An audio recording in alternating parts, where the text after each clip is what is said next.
Time to pull up your bootstraps, ladies and gentlemen. Today we are diving into my journey, my story to complete alcoholic and addict and back again. Hey everybody, I'm Sambo. I'm an alcoholic and addict in recovery for 4.5, 4.7, coming up on 5 years, between 4.5 and 5 years. And in certain 12-step fellowships, typically what will happen is you'll get invited to come and speak at a meeting and share your kind of experience, strength, and hope with other addicts and alcoholics in recovery. And typically how they structure that is into 3 parts: what it was like, what happened, and what it's like now. And that's exactly what we're going to do with part 1 of this video, which is what was it like. And please forgive me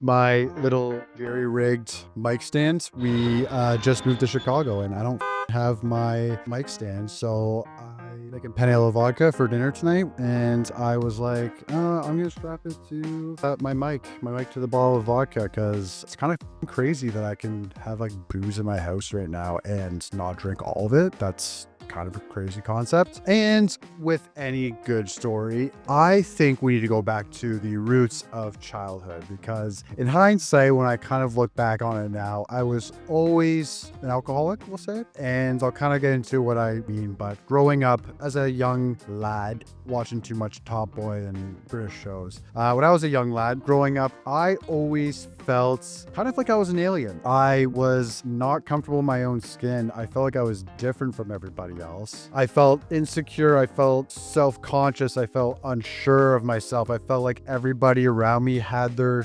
kind of figured out and I didn't. And this is like, despite on paper having like a really great life. I had a loving family. I had a safe home. I had a together unit of a family. I had lots of friends. I played sports. I had community. On paper, everything was a-okay. I also grew up in a household where alcohol was very much romanticized. So on every occasion, we celebrated with champagne, and everybody is a vinophile. They love wine, and alcohol was just always an integral component. I saw my parents drinking. I saw my grandparents drinking. I saw my aunts and uncles, my older cousins, and it was very much this work hard, play hard mentality growing up. You put in like a good, honest week of work, and then you get loose at the end because you deserved it, and that's what you do, and that's what we did. But the tricky thing, I guess, with that, or in hindsight what is tricky about that, is alcoholism also runs in both sides of my family. And it's important for me to mention that because I'm of the belief that alcoholism and addiction is what they call epigenetic. The furthest I got was 10th grade science, so my biology, I don't even know this is biology, not great. But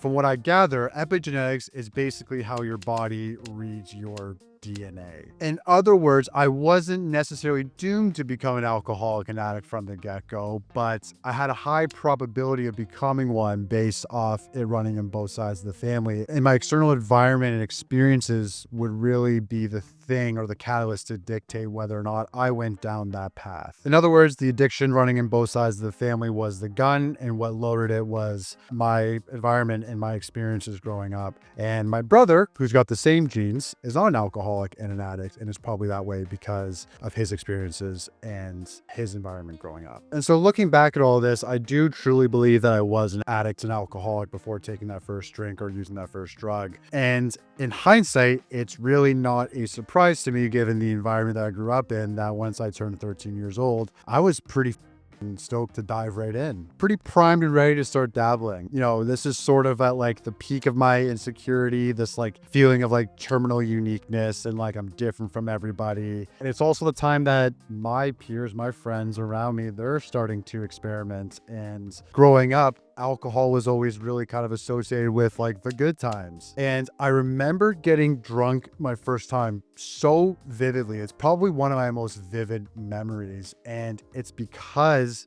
well, it was before a school dance and I copped like fucking 3 Smirnoff Ices.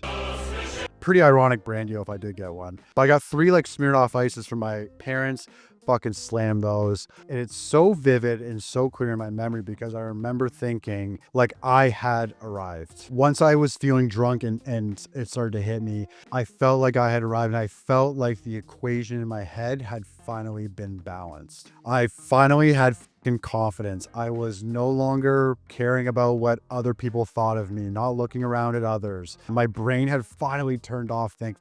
I was like always who I wanted to be and strive to be after these 3 drinks. And I legit remember thinking to myself like, oh, if I could only have like 3 beers in my system at all times, I'd be fucking crushing it. Like I'd be set. Truly thought it was like the best version of myself. I was able to just like talk to everybody, and I was charismatic and would just walk up to a girl like no problem, just like this fucking bravado and like confidence. After this like first experience, which was like when I was in 7th grade, there was only kind of a few other times that I did drink. Each time loved it just as much. It was just as good, but it just wasn't as like commonplace yet as it would eventually come to be. The frequency and progression of that really started to pick up once I was in high school, because that's kind of normal, right? That's when everybody starts to really start to ramp things up. And it started to turn into every Friday and Saturday night wanting to get together with the buds, find a party. You know, at this time in high school, acquiring booze is starting to get a little bit easier too, because my parents, or alcohol was just around all the time. They're like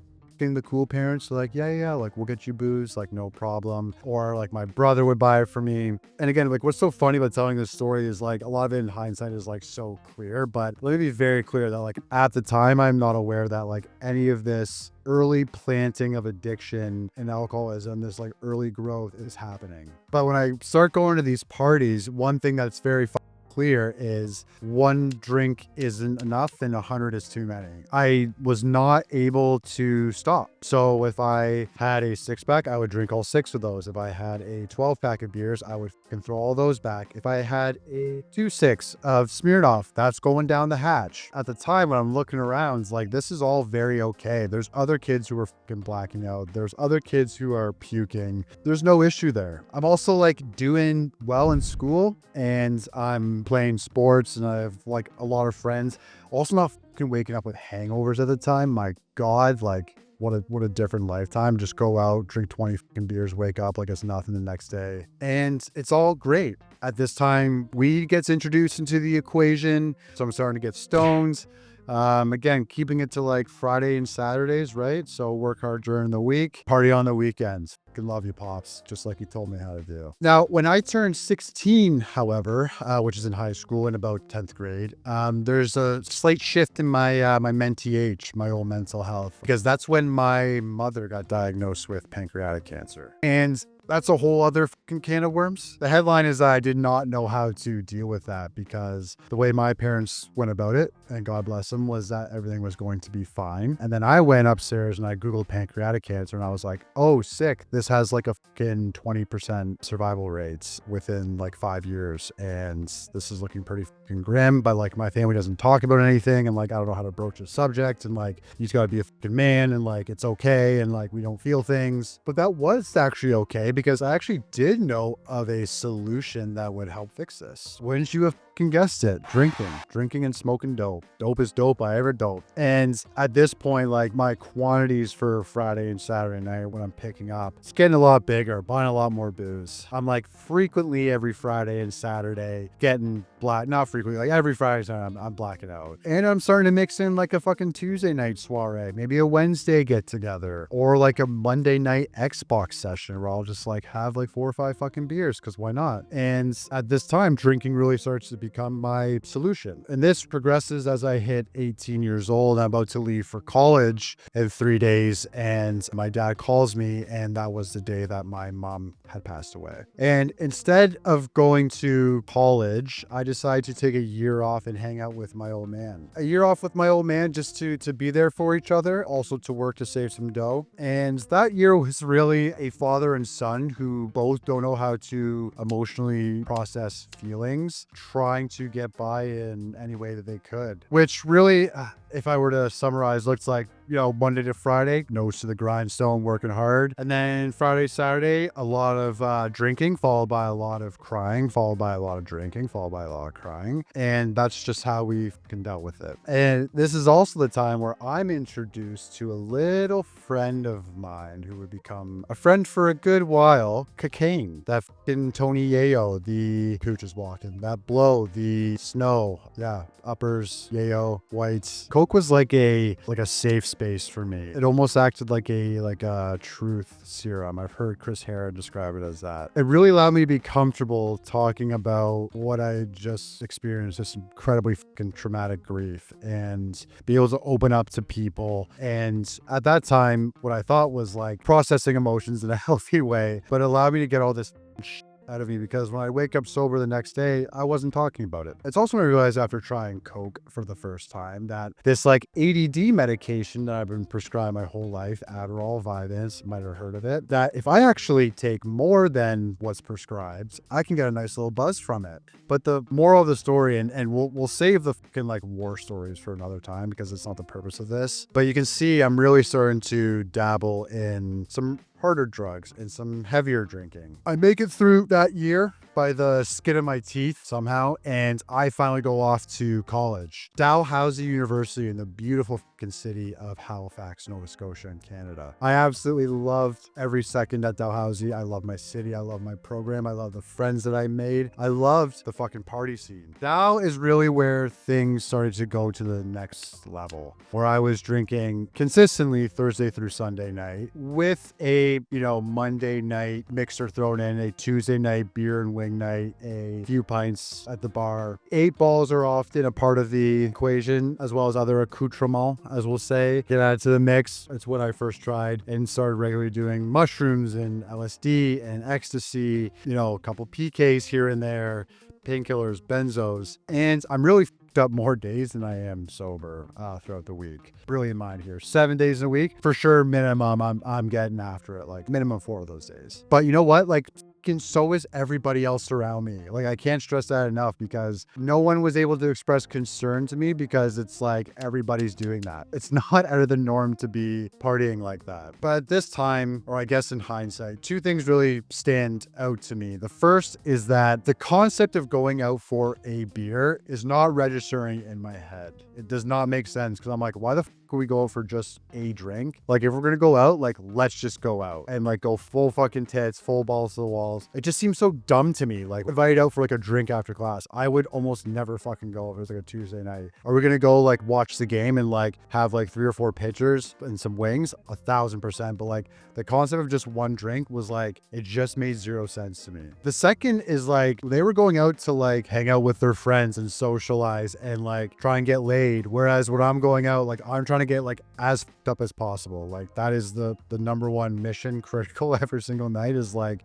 let's just do everything we can like drink everything we can. And yeah, I'm doing this with other people because that's socially acceptable, but like, make no mistake, that's why I'm going out. And as I'm saying this, I remember a girl that I went to school with telling me, she was like, I can never tell when you are drunk or sober. And I wore that like a fucking badge of honor. I was like, oh yeah, like, I can handle so much fucking liquor. It was like this like machismo bravado thing of like, I could drink fucking 18 beers. But like, I really like relished in that. 4 fucking amazing years at Dow, and a few weeks before I'm about to graduate, and the first tangible sign that there might be a problem rears its ugly head. It was the last hurrah, so to speak. I had my job lined up, and it was the last few weeks of like student life, which is a very easy life. And I didn't really give a fuck about final exams. So we're going pretty hard, like pretty well every single night. And I wake up one morning and anxiety had really started to become like commonplace after a night out. Like, it was just like to be expected. The anxiety, the crippling fear, the what did I do last night, all that shit. But this morning I woke up and had like a full-blown panic attack. And not only am I having a panic attack, but I have this shaking in my hands that I can't stop. So I call my brother, who's a medical resident at the time, and explain to him what I'm dealing with. And his first question to me, and I think because he knows our family, is how much have you been drinking lately? And I tell him the amounts. It was one of the few times I think I've been like honest with a doctor in my addiction and alcoholism. But I told him the amount, and he said to me, you should probably go see a doctor. Not just go see a doctor, you should probably go to the hospital. And I was like, why? And he said, because it sounds like to me that you're going through alcohol withdrawal. And I was like, the is that? Is it serious? I've never heard of that. You can withdraw from alcohol? He's like, yeah, not only can you withdraw from alcohol, but it can kill you. This fucking cliffhanger seems like a great place to stop it, because I felt like I was hanging over a fucking cliff for the next 2 years that followed after this. Thank you for watching the video. If you loved it, please feel free to like, share, comment with your experiences. Always love to hear that. Definitely subscribe for part 2, because that will be coming out, which is what happened, what changed, and then eventually part 3 for what it is like now. And love you, appreciate you, and we'll see you in the next video.